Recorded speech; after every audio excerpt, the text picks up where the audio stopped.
بسم اللہ الرحمن الرحیم، اللہم صلی علی محمد وعلی آل محمد۔ السلام علیکم۔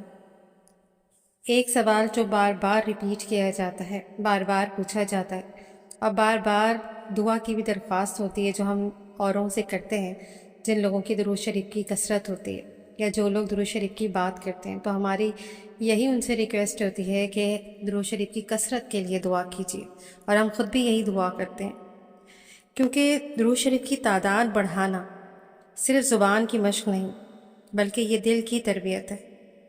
انسان جب نیت کرتا ہے کہ وہ درود پاک کی تعداد بڑھانا چاہتا ہے تو در حقیقت وہ نبی پاک صلی اللہ علیہ وآلہ وسلم کی محبت کو اپنی زندگی میں وسعت دینا چاہتا ہے، اور یہ کوئی عام خواہش نہیں ہے بلکہ ایک روحانی دعوت ہے جو ہمارے اندر سے اٹھتی ہے، اور یہی پہلا قدم ہے درود کی کثرت کی طرف۔ مگر سوال یہ ہے کہ روز مرہ کی مصروفیات، ذہنی الجھنیں اور دنیاوی تھکن کے باوجود درود شریف کی تعداد کو کس طرح بڑھایا جائے کہ روح بھی سیراب ہو اور عمل بھی مسلسل رہے؟ تو سب سے پہلا طریقہ یہ عرض کرتی ہوں کہ تھوڑا مگر مسلسل، یعنی آپ تھوڑا عمل کریں لیکن استقامت کے ساتھ کریں۔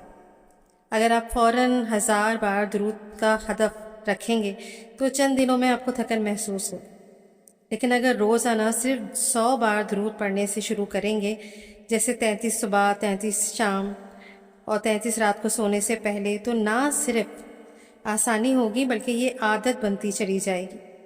اس کے بعد ہر ہفتے 50 یا 100 کا اضافہ کریں۔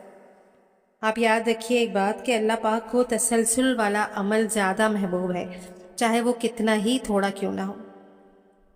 اور دوسرا طریقہ یہ ہے کہ آپ درود شریف کو زندگی کے معمولات میں شامل کر دیں، مثلاً سوتے وقت تکیے پر سر رکھتے ہی درود شریف شروع کر دیں۔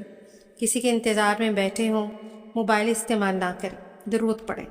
وضو کے دوران، گاڑی چلاتے وقت، کھانے سے پہلے، سفر کے دوران، کھانے کے بعد، جہاں خاموشی ہو، درود کو جگا لیں۔ یہ موقع پر درود ایک دن میں سینکڑوں کی تعداد تک پہنچا سکتا ہے اور آپ کو محسوس بھی نہیں ہوگا۔ اور جو تیسرا راستہ ہے وہ ہے تسبیح کا راستہ، تسبیح کا استعمال۔ تسبیح آپ کی روح کو ایک نظم دے۔ جب ہاتھ میں دانہ ہو تو دل بھی ساتھ ہوتا ہے اور زبان بھی پابند ہوتی ہے۔ ایک سادہ تسبیح لیں اور نیت کریں کہ میں ہر دن 100 بار لازمی مکمل کروں گا۔ آہستہ آہستہ یہ 200، 500، 1000 تک پہنچے گا، اور پھر ایک دن وہ بھی آئے گا جب آپ بغیر گنے ہزاروں بار درود پڑھ چکے ہوں گے۔ چوتھا طریقہ یہ ہے کہ درود کو محبت سے پڑھیں، گنتی کے بوجھ سے نہیں۔ بہت سے لوگ جلدی میں درود پڑھتے ہیں تاکہ گنتی پوری ہو جائے، مگر اثر کم ہوتا ہے۔ لیکن اگر آہستہ آہستہ محبت سے تصور مدینہ کے ساتھ درود پڑھا جائے تو ایک درود بھی ہزاروں پر بھاری ہو جاتا ہے، اور پھر دل خود بخود چاہتا ہے کہ یہ عمل رکے ہی نہ۔ جب دل میں درود کا مزہ آ جائے تو تعداد خود بخود بڑھنے لگتی ہے۔ اب پانچواں نقطہ ہے درود لکھنا۔ جی بالکل، اگر آپ درود لکھیں، روزانہ 100 بار درود پاک لکھنے کا معمول بنائیں، اور اس سے ذہن بھی آپ کا جو ہے وہ مشغول ہو جائے گا، دل بھی، سب چیزیں آپ کی درود میں مشغول ہوتی ہیں جب آپ لکھتے ہیں، کیونکہ پوری کی پوری توجہ جو ہوتی ہے نا وہ اسی جانب مرکوز ہوتی ہے جب آپ کوئی بھی چیز لکھتے ہیں۔ تو جب آپ درود شریف لکھیں گے تو پھر اس کا تو مزہ ہی الگ ہے۔ لکھا ہوا درود ایک روحانی خزانہ بھی ہے جس کی برکت سے گھر کے اندر نورانیت محسوس ہونے لگتی ہے۔ یہ عادت خاص طور پر ان لوگوں کے لیے جو زبان سے زیادہ دل کے ساتھ جڑنا چاہتے ہیں۔ اور چھٹا طریقہ یہ ہے کہ آپ کسی کا درود یاد رکھیں، یعنی جب آپ درود پڑھیں تو نیت کریں، یا اللہ میرا یہ درود میرے والدین، میرے استاد یا کسی مرحوم عزیز کے نامہ اعمال میں بھی شامل کر دے۔ یہ جذبہ انسان کو درود کی طرف زیادہ راغب کرتا ہے اور نیت میں اخلاص بڑھاتا ہے۔ جس درود میں محبت، نفع رسانی اور ایثار شامل ہو وہ تعداد میں خود بخود بڑھتا ہے۔ اور پھر اگلا نقطہ ہے کہ درود کی محفل۔ ہفتے میں ایک بار یا مہینے میں چند دوست، گھر والے یا ساتھی مل کر صرف 15 سے 30 منٹ ایک ساتھ درود پڑھیں۔ اجتماعی درود کا روحانی طاقت اور ذوق اتنا بڑھا دیتا ہے کہ اکیلا پڑھتے ہوئے بھی وہ کیفیت یاد آتی رہتی۔ اور آخر میں درود کی تعداد بڑھانے کے لیے دل میں صرف ایک جملہ زندہ رکھیں کہ میں درود نہیں پڑھ رہا، میں نبی پاک صلی اللہ علیہ وآلہ وسلم سے بات کر رہا ہوں۔ یہ جملہ جو ہی دل میں بیدار ہو جائے، درود کی محبت ساری دنیا کے بوجھ کو ہلکا کر دیتی۔ پھر نہ وقت رکاوٹ بنتا ہے، نہ تھکن، نہ سستی، پھر درود سانس بن جاتا ہے، اور تعداد الفاظ سے نہیں، اس سے بڑھتی ہے۔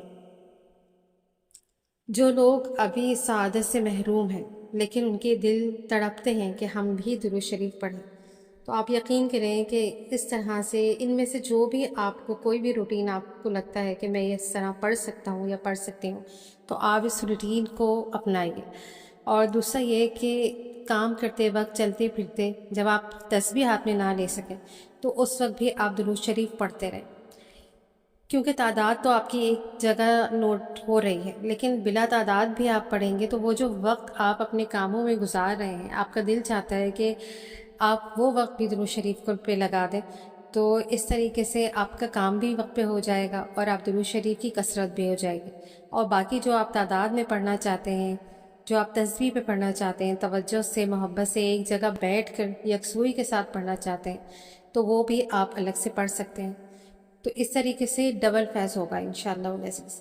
جو آپ بغیر گنے پڑھیں گے تو وہ بھی کثرت میں شمار ہو جائے گا، جو پڑھتے ہیں آپ تو 313 سے اوپر کی تعداد تو ویسے بھی کثرت میں شمار ہوتی ہے۔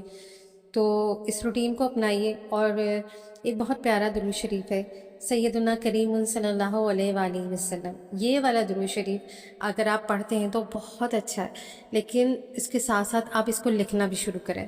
لکھنے کی تعداد بہت زیادہ لمبی نہ بھی ہو تو کوئی مسئلہ نہیں، صرف 5 مرتبہ بزرگان دین نے اس درود شریف کے بارے میں کہا ہے، سیدنا کریم صلی اللہ علیہ وآلہ وسلم کے بارے میں، کہ کوئی اگر 5 بار بھی اس کو لکھ لے ڈیلی بیسس پہ استقامت کے ساتھ، تو اس کو بہت جلد فیض ملنا شروع ہو جاتے ہیں، اس پر اللہ پاک کی خاص کرامات ہوتی ہیں۔ اور یہ تو ویسے بھی جب بھی پڑھو بہت سکون ملتا ہے اس درود پاک سے۔ تو آئیے ہم سبھی لوگ درود شریف کی کثرت کا آغاز کرتے ہیں، نیت کرتے ہیں اخلاص کے ساتھ۔ تو انشاءاللہ العزیز جب ہم دعا کریں گے اور کوشش بھی کریں گے تو ضرور بے ضرور ہماری درود شریف کی کثرت ہوگی، اور اللہ پاک بہت زیادہ قبول کرنے والے ہوں۔ ویسے بھی درود شریف ہر حال میں قبول ہے۔ تو آئیے میں بھی اور آپ بھی خود بھی درود شریف پڑھتے ہیں اور لکھتے ہیں، اور دوسروں کو بھی پڑھنے اور لکھوانے کی دعوت دیتے ہیں۔ آمین۔ جزاک اللہ خیر۔ اللہ